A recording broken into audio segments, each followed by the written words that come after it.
청바지 입었다는 이야기는 안 했으면 더 좋았을 텐데 하는 생각이 들더라고요.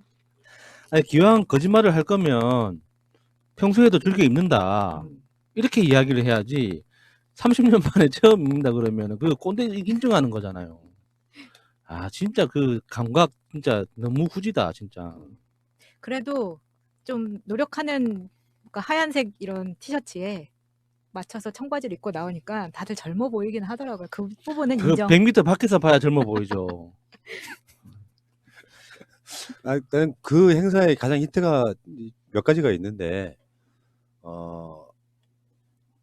지금 하태경이 그랬죠.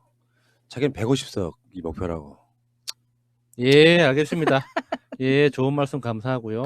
예. 그리고 권은희가 갔어요. 권은희가 그 행사에 갔는데 이제 권은희는 다 아시겠지만 지극한 안철수 빠잖아. 그러니까 따라가지는 못했는데 마음은 가고 싶었던 거죠. 유승민이 무대 위에 올라가서 권은희 의원 나중에 함께 하실 거죠. 그러니까 또 올라가서 화답을 해요. 그렇게 해서 됐으면 좋겠다고. 정말 정알못. 권은희는 내가 봤을 때 정치하면 안 됩니다. 수사도 하면 안 돼요. 권은희가 권력이 주어지면 윤석열처럼 돼요. 그러니까 권은희 의원은 정말 글자 그대로 공부만 잘하는 사람 있죠. 딱 주어진 참고서 잘 외워서 객관식 시험 잘 치는 딱 공부만 잘하는 그런 타입인 것 같아요. 자율적으로 뭔가를 하라고 하면 도대체 어디로 붙어야지 내 목숨줄이 거기에 있는지를 정말 못 알아보고 있어요. 그러니까 나경원처럼 본인이 굳이 열심히 정치를 안 해도 되고 열심히 먹고 사는데 문제가 없는 사람, 그런 사람이 취미로 정치를 하면 나타나는 전형적인 현상이라고 생각합니다. 그래도 새로운 보수당이 창당이 되면서 자한당과의 관계에 대해서 좀 이제 관심을 좀 가질 필요가 있을 것 같은데 새로운 보수당이 이제 만들어졌죠. 이제 컨벤션 효과가 있을 겁니다. 계속 쇼를 보여줄 거예요. 그 과정에서 새로운 보수당의 어느 정도의 지지율은 올라갈 수밖에 없고요. 마지막 순간에 사실 새로운 보수당 쪽하고 자한당하고의 통합 문제가 이제 등장을 했을 때 그때 둘 관계의 역학관계에서 새로운 보수당의 지금 역할이 저는 상당히 중요하다 이렇게 생각이 들고요. 근데 결국은 범보수와 범진보의 문제가 범진보가 지금 한 55% 정도 나오고 있는데 이건 안 깨질 거다 이렇게 생각이 들거든요. 45% 안쪽에서 서로 나눠먹기 이런 과정이 통합 과정으로 이루어지지 않을까 싶습니다. 그렇게 확 점핑하시면 어떡해요? 아직 초보라서 그러는 거야. 재밌는 이야기로 이렇게 분위기 좀 풀려고 하고 분석은 나중에 있을 텐데 제가 결론 내리면 어떡해요? 끝. 아, 황당하네 지금. 자, 어쨌건 그게 이게 지금 그러네. 새로운 보수당이라고 하는 당이 나는 결과적으로는요 댓글에 악플이 많이 달렸던데 그러면 안 돼. 그러니까 지금 스탠스를 이렇게 한번 볼 필요가 있어요. 황교안이 지금 마음이 급해졌죠 일단은. 왜냐면 안철수는 돌아오지. 자기가 새로운 보수당하고 지금 할 수 있는 게 100일도 안 남았어요. 다만 이게 보수통합이라고 하려는 게 시간이 지나려고 하면은 최소 앞으로 길어도 한 50일 정도밖에 시간이 안 남은 거야. 길어도. 대략적으로 정치 일정상 보면. 그러면 유승민 입장에서는 한껏 주가를 올리고 싶어서 저러는 거거든요. 유승민도 두 가지 안을 갖고 있다고 봐. 하나는 독자적으로 가는데 일종의 이제 간철수처럼 간을 보고 있는 거예요. 자유한국당이 더 찌그러들고 자신들이 무슨 창당 대회나 컨벤션 효과 같은 걸 누리면 난 생각보다 인기가 나는 있다고 보는 거예요. 그러니까 그래서 지지율이 의미 있게 올라가면 나는 보수 통합 없이도 우리 대충 살아날 수 있겠냐는 한쪽의 그림자와 한쪽에서는 그래도 우리가 통합하지 않으면 좀 힘들겠지 하는, 그래서 자유한국당과 뭔가 의미 있게 통합을 하고 싶은 딱 두 가지, 이 두 가지를 갖고 지금 양손에 쥐고 있는 상태란 말이에요. 그런 상황에서 우리가 새로운 보수당을 욕하면 안 되지. 왜냐면 유승민이 당대당 통합이라고 하지만 유승민이 사실상은 흡수 통합 될 수밖에 없는 구조가 되면 그래도 자유한국당은 안철수가 지금 중도니까 극중주의니까 보수로 통합했다고 하는 그림이 그려지는 거예요. 그러니까 유승민이 더 커서 오히려 이 바른미래당 쪽으로 훨씬 더 많은 인기가 옮겨가 주는 것이 전 더 나았다고 유리하죠. 생각해요. 네. 그래서 악플 달지 말고요. 유승민 음. 화이팅 하시고 막 그래도 된다고 생각해요. 그런데 이제 그 기사를 보는 사람들이 기본적으로 좀 답답하고 비난의 감정이 제일 먼저 들 수밖에 없는 게 야당은 당연히 그래야 되지만 정치인이라면 큰 이야기를 하고 있잖아요. 뭐 보수 대통합. 그런데 정치의 목적이 보수 대통합을 하는 게 정치의 목적은 아니잖아요. 그러니까 뭔가를 하자고 해야 된다고. 복지국가를 만들자고 하든지 안 그러면 뭐 수출 주도형 경제로 다시 성장하자고 뭐 주장을 하든지 뭔가 우리가 야당으로서 이 정부가 해내지 못하는 이 잘못하는 걸 내가 해내겠다라고 주장을 해야지. 지금은 보수 대통합이 정치의 목적이 돼 버렸어요. 그게 그 정치를 바라보는 유권자들 입장에서 맞아.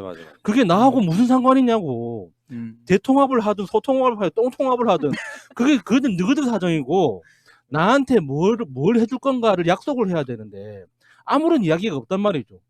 아니 하태경이 150석 뭐 차지하겠다. 아 그러면은 그 국회의원 의석을 한 3,000석으로 늘리고 나서 150석을 가져가든가. 아니 저거들이 지금까지 한 것도 없고 앞으로 하겠다고 약속하는 것도 없이 150석을 내가 가져가겠다. 그러면 그걸 보는 사람들이 그냥 멍해가지고 저 새끼들은 도대체 무슨 소리를 하는 건가 하다 보면 욕밖에 안 나오는 거예요. 그러니까 속마음은 자기 밥그릇만 생각밖에 없다는 걸 이런 데서 보여주는 근데 거죠. 그걸 국민들이 못 알아볼 거라는 착각 속에서 자기들끼리만 놀고 있는 거잖아요. 난 근데 새로운 보수당은 확실하게 자기들 컨셉을 잡은 것 같아요. 그러니까 청바지를 왜 입었겠어요. 유승민이 정치 생활하고 처음으로 청바지 입어봤대. 근데 그 왜 입었겠냐면 먹힌다는 거야. 아주 일부한테 먹힌다는 거야. 그러니까 젊은 사람들인데 나 일배했던 놈이야. 그런 놈들이 있는데 자유한국당은 쪽팔리고 뭔가 좀 있어 보이는 진짜 꼰대 아닌 것 같은 정치인이지만 뭔가 동네 형 같은 느낌을 주고 싶어하는 것 같아요. 그런 데서 자신들 스스로가 처음부터 급수 통합되겠다고 당 만들면 절대 시너지 안 납니다. 우리 독자 세력으로 갈 거야. 니들하고는 우리는 완전히 달라. 라고 하는 그 컨셉으로 가기 시작하면 시너지가 나고 그러다 보면 의석 차이는 엄청 나는데 나중에 지지율 차이가 별로 안 났을 때는 당대당 통합으로 가도 지분이 많이 생기겠죠. 그런 형태로 가려고 하는 약간 양다리 전략, 그 유승민의 전략이라고 보는데 어쨌건 유승민이 커진다는 건 자유한국당이 작아진다는 뜻이에요. 네. 그래서 유승민이 의미 있게 많이 커버리면 저는 보수통합이 아예 물 건너 간다고 봐요. 그러니까 이게 통합해주길 바라면서 뭔가 뭐라 그렇게 실제로 키우는 게 아니라 약간 좀 그 서류 페이퍼 컴퍼니 같은 느낌으로 하나 만들어는 그런 느낌은 아니라고 보는 거지. 우리 독자 세력으로 가자. 그래서 실제로 한번 분위기를 특히나 수도권 같은 데 올인하는 거지. 보수 쪽 사람들인데 우리 당을 찍어주세요. 자유한국당만큼 쪽팔리게 하지는 않을게요. 느낌은 다르더라고. 나 그거는 인정해줄 건 인정해준다고 생각하는 거예요. 유승민의 원래 그 아젠다는 좀 되게 후진지. 막 남북관계 같은 건 거의 극우에 가깝습니다만 어쨌건 그렇게 쇼라도 하려고 보니까 또 황교안보다 낫더라. 솔직히. 왜냐하면 우리 통 큰 황교안 선생님께서 이날 자유당 축하 화환이 안 왔어요. 자유당만. 아예 안 보냈지. 네. 우리 강기정 수석 가서 옆에 쪼그리고 앉아 계시더구만. 그래서 그걸로 말들이 많아지니까 급기야 오늘 난으로 대체해서 보냈습니다. 진짜? 진짜 이렇게 찌질하니? 왜 그렇게 찌질해? 근데 그 방금 포나님이 유승민이 황교안보다는 낫다 이렇게 이야기를 하셨는데 그거 조금 말에 어폐가 있는 거예요. 왜? 황교안하고 비교하면 웬만한 사람들 다 나아요. 아이고. 아니 황교안하고 비교해가지고 안 나을 사람이 누가 있어요 대한민국에. 웬만하면 다 낫습니다. 그러네. 네. 네, 죄송합니다. 잘못했습니다. 자, 그런 모습인데 지금 그 새로운 보수당이 갖고 있는 내가 봤을 때 중요한 건요. 가끔씩은 이제 이렇게 대충 볼 필요가 있어요. 디테일 있게 보면은 또 옛날에 유승민 등이 어떻게 해왔는지를 보면 별로인데 그냥 제 3자 입장에서 그냥 쟤네들 국회에서 뭔가 창당 대회를 할 때 이렇게 딱 보여주는 모습 있잖아요. 그 모습은 괜찮았다고요. 그건 전략이 성공인 거야. 다 청바지 입고 올라오는 거 정치인들이 일종의 우리가 보기엔 쇼지만 한편으로 보면 젊은 사람들한테는 그 자체가 이슈가 되고 관심사항이 되고 나는 보수고 집안 대대로 보수였어. 나는 가끔씩은 일배도 해. 근데 자유한국당은 좀 싫어. 그런 사람들이 간다니까요. 그런 틈새 시장이라는 게 있어요. 그러니까 아무 의미 없다고 바라보시면 안 되고 유승민이 황교안보다 나아요라는 이야기를 하세요. 그래야 서로 맞는 말이잖아요. 그 말은 맞는 말이거든요. 어차피 안 올 사람들이 뭐 민주당이 쇄신한다고 오겠습니까? 실제로는 아무 정치적 결정이 안 된 사람들이 오는 거지. 그런 일베들은 우리 새로운 보수당으로 가시면 돼요. 근데 문제는 이제 황교안이죠. 황교안 입장에서는 이게 다급해져요. 지금 시간이 100일밖에 안 남았으니까 네, 약 100일 딱 100일. 남았습니다. 이 100일 남은 상태에서 100일이면은 3달하고 10일이거든요. 근데 선거 후보 등록, 그러니까 실제로는 이제 당내 경선 같은 걸 다 거치고 선거 운동 공식적으로 하는 기간이 대략 한 15일밖에 없어요. 공식 선거 운동은 4월 15일 날 투표할 때까지, 그러니까 3월 말이나 4월 초부터 시작한다고. 그러면 그 전에 이미 당의 후보로는 대부분 결정됩니다. 한 달 전에. 그러면 그렇게 정치 과정이랄까 일정을 쭉 반대로 거슬러 올라가다 보면 실제로는 지금 1월 달 내에 웬만한 게 다 끝나야 돼요. 창당, 합당 이런 작업들이.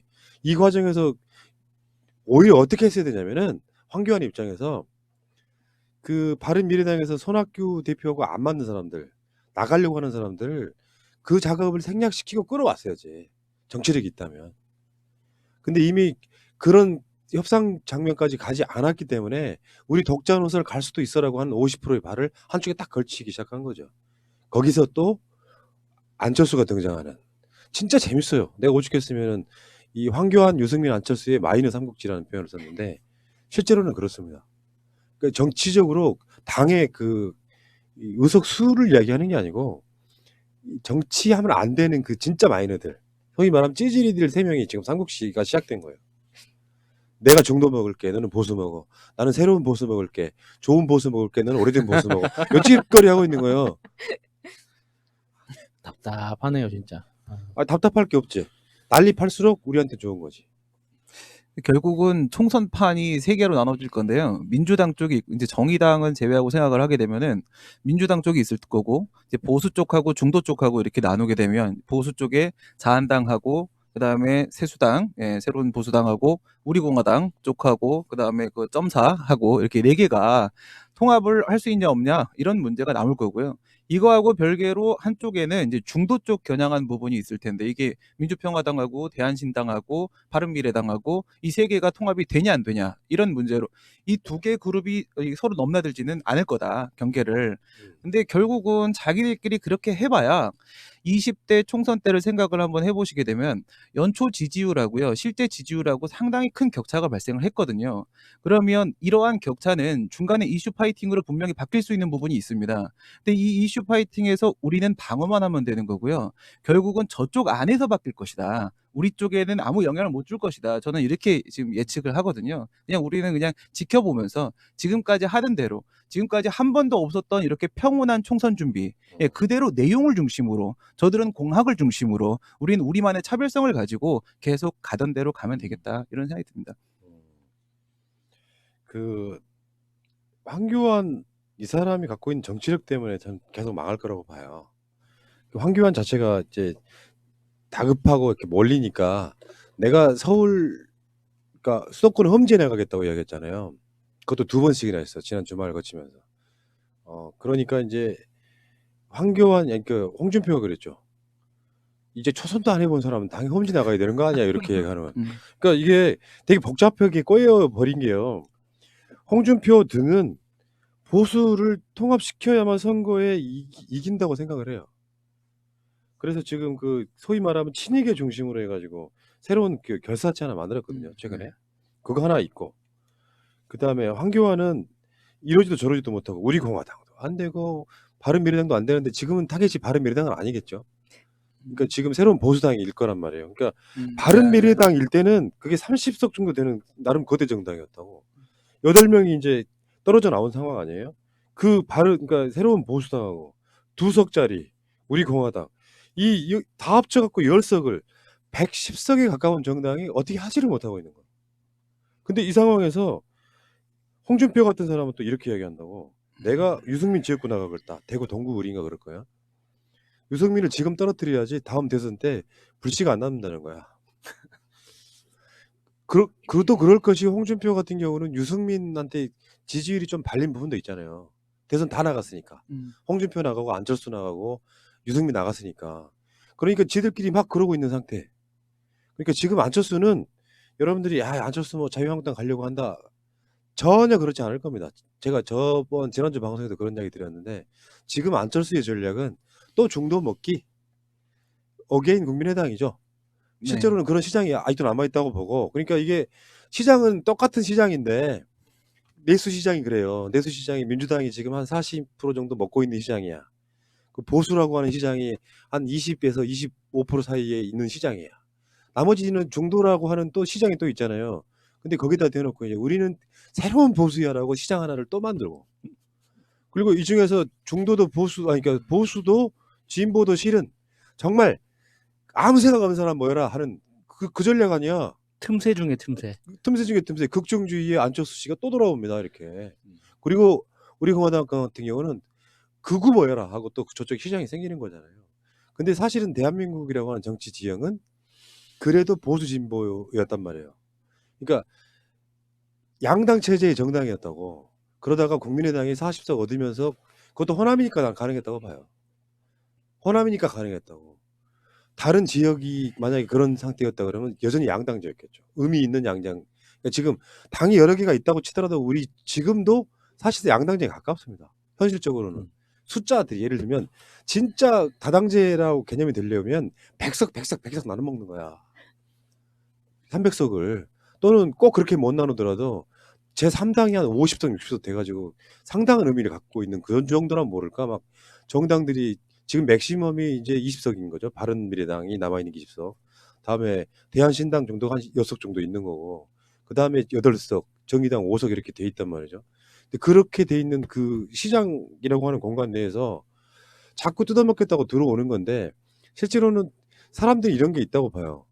그러니까 어떤 아젠다가 먹히냐에 따라서 선거가 어떻게 흘러가냐면 양당제로 회귀하느냐 아니면 양당제가 아닌 당이 뭔가 의미 있게 국민의당처럼 다시 의석을 만드느냐의 과정인데 이번 선거는 그런 파괴는 없을 거라고 보는 거예요. 예, 파괴력은 그런 건 별로 없을 것 같은데 지금 안철수 저는 솔직히 안철수 다시 철수할 가능성도 있어요. 귀국했다가 이게 간을 봤는데 내가 들어갈 자리가 없어. 만약에 들어간다고 하게 되면 자기 사람들이 있는 이제 바른미래당 쪽으로 들어가겠죠. 뭐 손학규 씨하고 어떻게 뭐 잘 정리를 한다고 하더라도 결국은 안철수 쪽에 있는 지지 세력이라는 것은 기존의 정치 세력에 대해서 신물이 난 사람들이 새정치 이거 따라가는 거. 그다음에 지난번 거 같은 경우에 지역주의로 호남 쪽 사람들 이렇게 되는 건데 호남 쪽은 이미 등을 돌린 상태고 마음이 멀어진 상태고요. 지금 민주당이 잘 해주고 있기 때문에 특별히 기존 정치 세력에 대한 신물이 나는 것은 우리 쪽 진보 쪽에서 나가는 문제는 사실상 없다. 나와봤는데 별게 없다. 그러면 안철수는 또 다시 철수를 하고 다시 연수를 갈 수도 있다. 이렇게 생각이 들어요. 마라톤 하러 가겠죠. 달리기 하러. 네. 네. 근데 지금 이 방송을 누군가 이렇게 자유한국당 쪽 사람이 듣는다면 꼭 좀 전해줬으면 좋겠어요. 이게 총선은 대선이 아니거든요. 너무 당연한 말인데 뭐 보수 대통합이니 무슨 뭐 자유민주주의를 다시 구축해야 되니 뭐 정권을 퇴출해야 되니 이런 건 총선 이슈로 맞는 게 아닙니다. 총선에서는 정책이 제일 중요해요. 좋은 거 가르쳐주지 마. 각 지역에서 떠들 수 있는 정책을 그러니까 중앙당에서 정책을 하나 개발을 하면 그 정책을 이렇게 뒤집고 저렇게 뒤집어 가지고 지역에서 뻥튀기 할 수 있는 그런 아젠다를 발굴해 가지고 그거를 지금 예비 후보들한테 교육을 시켜야 돼요. 그래서 이게 그 내부 정비를 해야 된다고.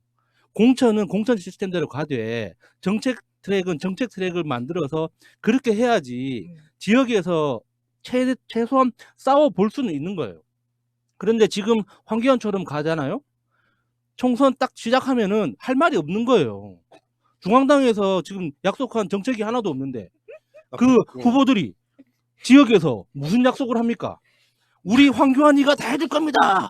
이게 약속이 될 수는 없는 거 아닙니까? 부끄러워서 그래. 부끄러워서. 아니 그러니까 이 진짜 선거가 그러니까 저는 이게 왜 자유한국당에 이거 꼭 알려드려야 되냐고 생각하냐면 투표율이 높아야 돼요. 투표율이 높으려면 흥행이 돼야 되는데 상대방이 강력할 때 우리도 강력해진다고. 상대방이 너무 병마처럼 너무 병마처럼 굴잖아요. 예. 그러면 누가 봐도 승부가 뻔해. 아, 그래 이번에 민주당 이기겠네. 아, 그렇게 투표율이 되면 안 된다고요. 재미없어서. 최대한 자유한국당이 정당으로서 기능을 할 것이다라는 기대감을 우리 민주 시민들이 가져야지 그 불안감을 가지고 투표장에 더 적극적으로 나온단 말이지. 지금과 같은 분위기면 내가 투표하든 말든 어차피 민주당 이길 건데 놀러 가야지 왜 투표를 하러 맞아요, 맞아요. 가냐고. 그게 가장 걱정스러운 건데, 그러니까 어느 정도 박빙의 느낌은 나야 돼. 음. 그래야 나는 자유한국당이 최소 100석 이상 되는 꼴은 죽어도 못 보겠다 하는 사람들 투표장에 나오는데, 저쪽은 지금은 그렇지 않거든요. 저쪽 사람들 저번에 그 광화문 광장에 나가본 적 있는 사람들 숫자가 우리 저 검찰개혁 집회 나가본 숫자보다 많더라고. 네. 그만큼 투표장에 나올 가능성이 높아요. 이렇게 되면은 투표율이 저는 이번 선거의 승패를 나는 가른다고 일단 봅니다. 근데 일단은 이 자유한국당이 갖고 있는 이 정말 나도 처음 봤거든요, 이런 거. 나도 정치를 이렇게 관심 있게 봐온 사람 아니에요. 이번 선거처럼 어떻게 보면 이슈 없고 복지에 대해서 전혀 이야기가 되지 않는 상태. 이미 100일밖에 안 남았으면요, 복지 아젠다로 막 싸워야 돼. 치고받고 싸워야 돼.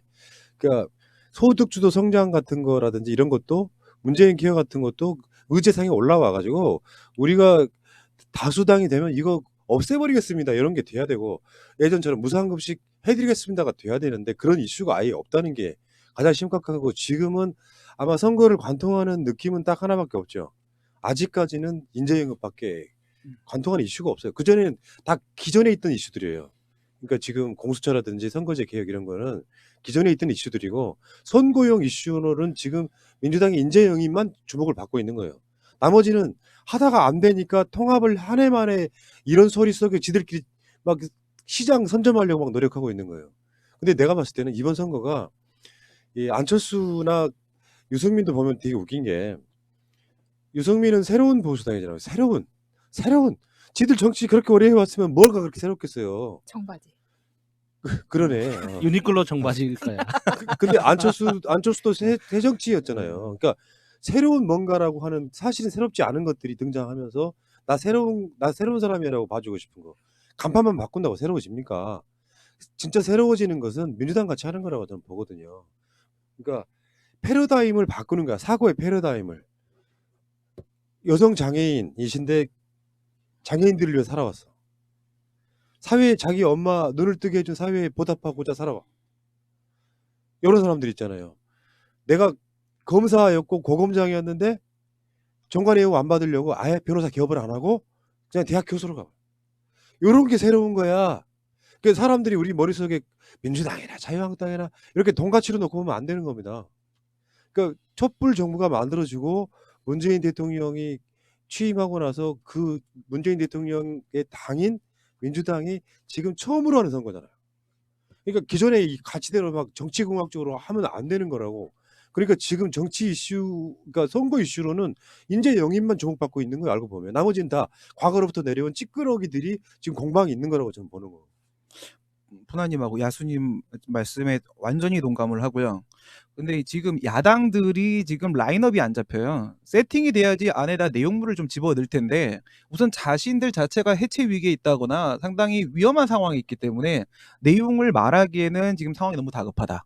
그러니까 그들에게 우리가 그런 걸 기대할 수는 없는 상황인데, 그렇다면 말씀하신 대로 우리가 이제 너무 나이브하게 생각을 해버려가지고 투표율이 떨어지는 상황을 방지를 해야 되는데, 이걸 위해서 우리는 우선 내부 단속이 상당히 필요한 부분이 있겠고요. 하지만 아직까지 우리가 긴장감을 놓지 않고 이렇게 움직일 수 있는 이유는 검찰 변수가 있기 때문이다. 우리는 이 정당들하고 이렇게 같이 경쟁을 해야 되는데 정당들이 우리 경쟁자가 돼주지 못하고 있기 때문에 검찰과의 싸움을 통해서 우리는 긴장감을 가지고 계속 내부 단속을 할 수 있는 그런 어느 정도의 물적 토대는 만들어져 있지 않느냐, 뭐 이런 생각도 좀 해봅니다. 알겠습니다. 자, 사실 오늘은요, 이 정치 이슈가 없는 날이에요. 그래가지고 의제 선정하는데 굉장히 애를 먹어요. 오늘 국회가 열렸으면 어땠을까? 지금 더군다나 추미애 장관의 인사권이 뭐 오늘은 당연히 안 될 걸로 알고 있긴 했지만 막 박빙 내일 모레 막 발표되는 막 검찰 인사요. 이런 상황이 아니라 이슈가 없이 잠잠한 상태라서 지금 유승민이 우리의 희생양이 되고 있어요. 그러니까요. 자, 여기까지 하시고요.